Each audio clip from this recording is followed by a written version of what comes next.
After the Syrian army took over or shut down main hospitals in many rebellious towns and cities, a doctor in the town of Qusair has established a makeshift hospital to treat the ill and the wounded.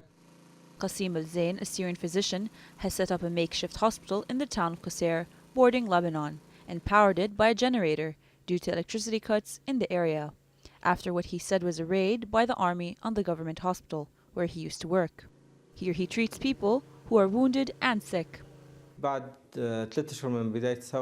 months into the uprising, the army entered the hospital and kicked us out. So there was nowhere left for the people to go to get treated.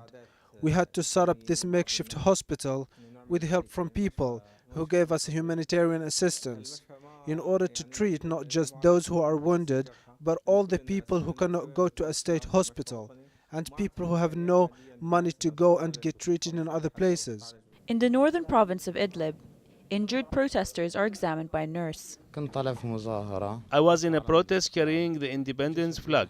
Assad Shabiha, who doesn't allow us to protest, came and fired live ammunition.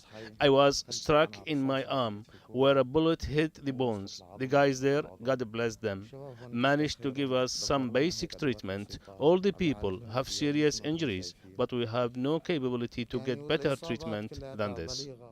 Al-Hussein, a nurse, said he tries his best to treat the wounded, but needs much more better equipment than his present stock of bandages and other basic first aid equipment. According to the United Nations, President Bashar al-Assad, security forces have killed more than 7,500 civilians since the revolt began last March. Meanwhile, the Syrian government said in December that armed terrorists had killed more than 2,000 soldiers and police during the unrest. Idlib, al-Arabiya.